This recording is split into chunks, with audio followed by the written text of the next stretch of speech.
ماں باپ کے 5 کام اولاد کی زندگی خطرے میں ڈالتے ہیں، اور ایسے گھروں کی اولاد ہمیشہ دکھوں اور پریشانیوں میں مبتلا رہتی ہے۔ آج کی ویڈیو میں ہم آپ کو ایسا ہی ایک واقعہ بتائیں گے۔ حضرت علی رضی اللہ تعالی عنہ سے ایک عورت نے پوچھا، کیا ایسے بھی میرے کوئی عمل ہو سکتے ہیں جو میری اولاد کے لیے خطرے کا باعث بن سکتے ہوں؟ تو حضرت علی رضی اللہ تعالی عنہ نے فرمایا کہ ماں باپ کے 5 ایسے کام جو کہ اولاد کو موت کے منہ تک لے جاتے ہیں، وہ 5 عمل یہ ہیں۔ بسم اللہ الرحمن الرحیم۔ مسلم کی حدیث میں یہ بات روایت ہے کہ حضرت محمد صلی اللہ علیہ وآلہ وسلم نے فرمایا، اگر میں ماں باپ کو اس دنیا میں زندہ پاتا تو اگر میں عشاء کے فرض پڑھ رہا ہوتا، اگر میرے ماں باپ میں سے کوئی مجھے آواز دیتا تو میں نماز چھوڑ کر انہیں لبیک کہتا۔ ایک دفعہ حضرت علی رضی اللہ تعالی عنہ اپنے حجرے میں موجود تھے کہ ایک بوڑھی عورت آئی اور عرض کی، اے امیر المؤمنین، میری 2 ہی اولادیں ہیں، ایک بیٹا اور دوسری بیٹی۔ وہ دونوں ہی نافرمان ہیں اور وہ دونوں اکثر بیمار رہتے ہیں۔ میری بیٹی کا رشتہ لینے کے لیے کوئی تیار نہیں اور میرے بیٹے کو کوئی رشتہ دینے کے لیے تیار نہیں۔ میں ایسا کون سا عمل کروں جس سے ان کی زندگی میں برکت آئے اور وہ عمل انہیں نفع دے اور وہ میری نافرمانی بھی نہ کریں، وہ صحت یاب بھی ہو جائیں؟ میں ایسا کون سا کام کروں؟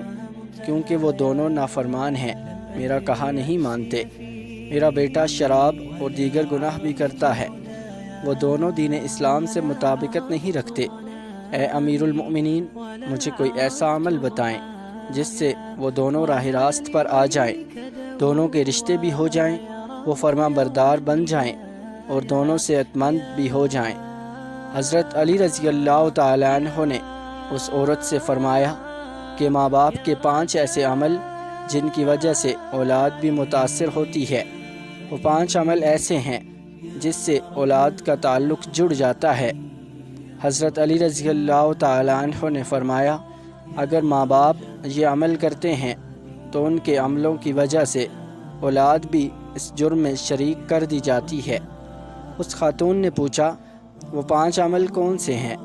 حضرت علی رضی اللہ تعالی عنہ نے فرمایا، وہ 5 عمل یہ ہیں۔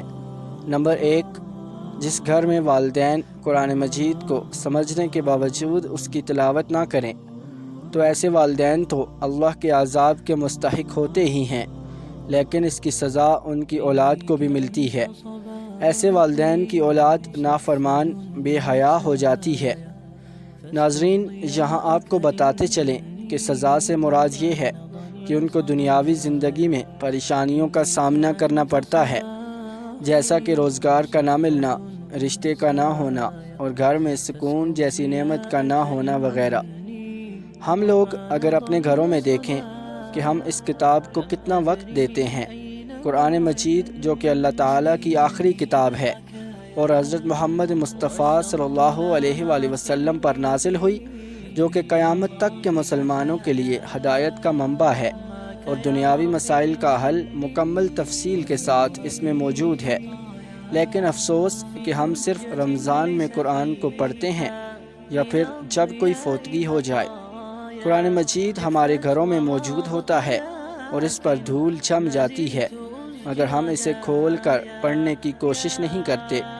پہلے زمانے میں جو ہمارے آباء و اجداد ہوتے تھے، وہ صبح سویرے اٹھتے تھے، نماز کی ادائیگی کرتے اور پھر قرآن مجید کی تلاوت کرتے، اور یہی ان کا ساری زندگی کا معمول تھا۔ تو پھر اللہ تعالیٰ کی طرف سے تمام نعمتیں بھی ملی ہوئی تھیں اور برکت بھی تھی۔ اور آج ہم اپنا حال بھی دیکھ لیں اور اگر غور کریں تو اس کے پیچھے یہی عوامل نظر آئیں گے۔ ہمیں چاہیے کہ اس مقدس کتاب کی تلاوت کریں تاکہ ہمارے گھروں میں اللہ تعالی رحمتیں اور برکتیں نازل فرماتا رہے۔ جو ماں باپ قرآن کو سمجھنے کے باوجود نہیں پڑھتے، ان کی اولادیں بے حیا اور نافرمان ہو جاتی ہیں۔ نمبر 2، امیر المؤمنین حضرت علی رضی اللہ تعالی عنہ نے فرمایا، جس گھر میں ماں باپ روزانہ لڑتے ہیں اور ایک دوسرے کو گالیاں دیتے ہیں، جہاں گالیاں دی جائیں وہاں شیطان ہی ڈیرے ڈالتے ہیں، فرشتے نہیں، اور شیطان ان کو ہر وقت بھڑکاتے رہتے ہیں۔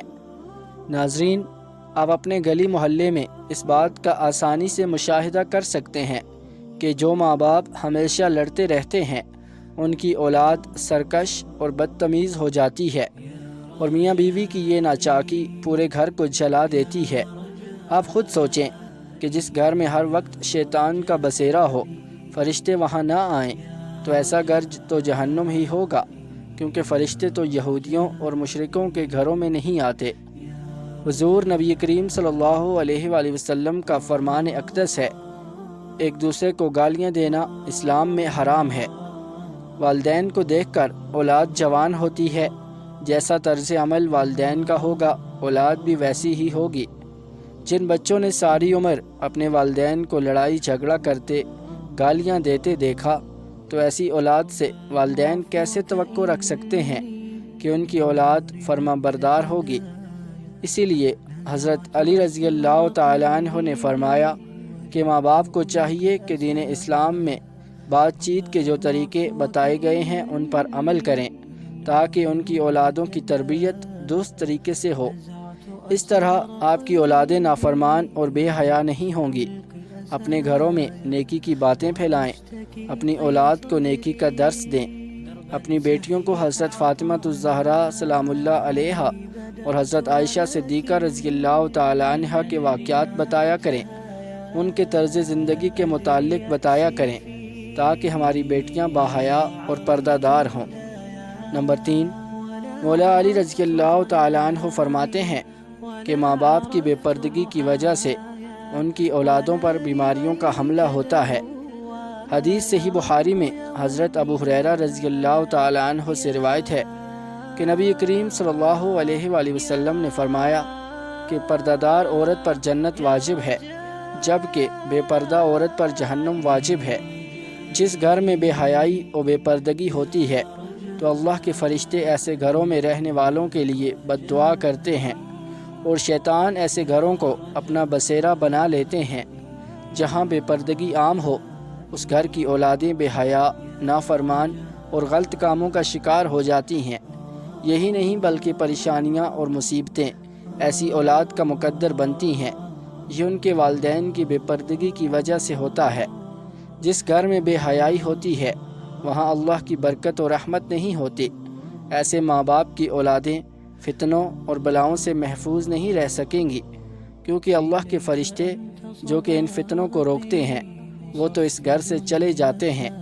ایسی اولاد ماں باپ کی نافرمانی کرتی ہے اور ہمیشہ پریشانی میں مبتلا رہتی ہے۔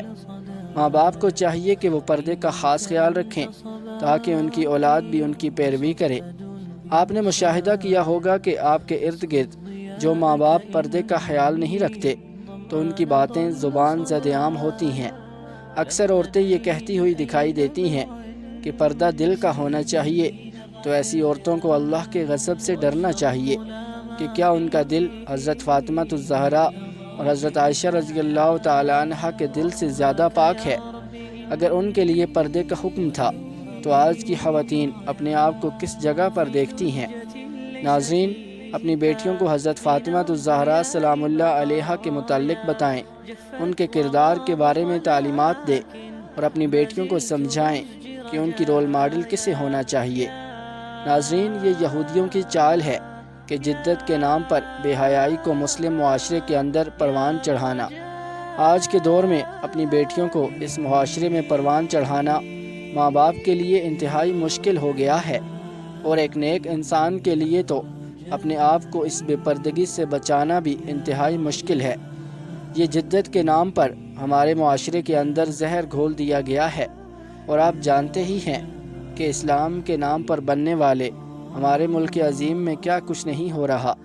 لہٰذا اس دور میں جتنا ہو سکے اپنی اولاد کو صحابہ اکرام اور اہل بیت کی زندگیوں کے متعلق بتائیں، اور اپنی اولاد کو روزانہ اسلامی تعلیمات کا درس دیا کریں، اور ان کی اخلاقی تربیت میں کوئی کسر نہ چھوڑیں، تاکہ وہ اس پرفتن دور میں ان برائیوں کا مقابلہ کر سکیں۔ نمبر 4، حضرت علی رضی اللہ تعالیٰ عنہ نے فرمایا کہ وہ والدین جو کسی دوسرے کی اولاد کے بارے میں برا سوچتے ہوں، انہیں دیکھنا چاہیے کہ اگر وہ دوسرے کی اولاد کے بارے میں برا سوچیں گے تو ان کی اولاد بھی اس برے عمل سے بچ نہیں پائے گی۔ اللہ تعالیٰ ان کی اولادوں کے لیے بڑا کرتا ہے، کیونکہ اللہ تعالیٰ بڑی رحمان و رحیم ذات ہے۔ اللہ تعالیٰ ماں سے زیادہ اپنے بندے سے محبت کرتے ہیں۔ اگر تم کسی کی اولاد کو پریشانی میں ڈالو گے تو اللہ تعالیٰ وہی نظریہ تمہاری اولادوں پر مسلط فرما دیتے ہیں، کیونکہ جیسا کرو گے ویسا بھرو گے۔ جیسا تم دوسروں کی اولادوں کے متعلق سوچتے ہو، اللہ تعالیٰ وہی نظریہ دوسروں کے ذہن میں تمہاری اولادوں کے متعلق بنا دیتا ہے۔ جیسا تم کسی کی بیٹی کے بارے میں چاہتے ہو، اللہ تعالیٰ ویسا ہی تمہاری بیٹی کے ساتھ کرتا ہے۔ حدیث پاک کا مفہوم ہے کہ نبی کریم صلی اللہ علیہ وآلہ وسلم کے پاس ایک صحابی آئے اور عرض کی، یا رسول اللہ، فلاں صحابی عورت کو چھپ چھپ کر دیکھتے ہیں۔ تو آپ صلی اللہ علیہ وآلہ وسلم نے اس صحابی سے فرمایا، اس صحابی کو بلا کر لاؤ۔ جب وہ صحابی آپ کی خدمت اقدس میں حاضر ہوئے تو آپ نے اس سے کہا، تم نے اپنے گھر کی حفاظت کی ذمہ داری چھوڑ گئے ہو کیا؟ صحابی نے جواب دیا، نہیں، میں تو اپنے گھر کی آپ کے فرمان کے مطابق نگہبانی کرتا ہوں۔ آپ صلی اللہ علیہ وآلہ وسلم نے فرمایا، جاؤ گھر جا کر دیکھو کہ آپ کا گھر محفوظ بھی ہے یا نہیں۔ وہ صحابی جب گھر گئے تو دیکھا کہ اس کے گھر کی ایک دیوار گر چکی ہے۔ وہ صحابی واپس آپ صلی اللہ علیہ وآلہ وسلم کی خدمت میں حاضر ہوئے اور پوچھا، یا رسول اللہ صلی اللہ علیہ وآلہ وسلم، یہ کیا معاملہ ہے؟ تو آپ صلی اللہ علیہ وآلہ وسلم نے فرمایا، اگر تم کسی کی عورت کو دیکھو گے تو اللہ تعالیٰ تمہارے گھر کی دیواریں گرا دے گا۔ دوسروں کی بیٹیوں کو اپنی بیٹیاں سمجھو، ہر بہن کو اپنی بہن سمجھو، تاکہ تمہاری عزتیں بھی محفوظ رہ سکیں۔ نمبر 5، حضرت علی رضی اللہ تعالیٰ عنہ نے فرمایا، جو ماں باپ اپنے گھر میں حلال حرام کا فرق نہ کرتے ہوں، حرام وہ نہیں کہ حرام جانور کا کھا لیا جائے یا کوئی حرام چیز کھا لی جائے، یہ تو قطعاً حرام ہے۔ حرام وہ جو حلال کو حرام کر کے کھایا جاتا ہے، کسی دھوکہ فراڈ کر کے اس کا حق کھا لیا جائے یا کسی غریب مسکین کا حق کھا لیا جائے تو یہ بھی حرام ہے۔ اگر حرام مال بچوں کو کھلایا جائے تو اولاد نافرمان، بے حیا اور بیماریوں میں مبتلا ہو جاتی ہے۔ آج کل یہ بیماری ہمارے معاشرے میں عام ہو گئی ہے۔ حرام کھانے والے اسے حلال سمجھ کر کھا رہے ہیں۔ غریبوں اور مسکینوں کی جائیداد کو لوگ یہ سمجھ کر کھاتے ہیں کہ یہ میرا کیا کر لے گا، یہ تو غریب ہے، مگر اس غریب کا اللہ تو دیکھ رہا ہے۔ اور جب کوئی انسان اپنی آس اللہ سے لگا لیتا ہے تو پھر اللہ کا انصاف دیکھنے والا ہوتا ہے۔ لہٰذا حرام سے بچیں، یہ آپ کی نسلوں کو برباد کر دے گا، اور حلال کمائیں اور کھائیں، اس کا اثر آپ کی نسلوں پر ہوگا۔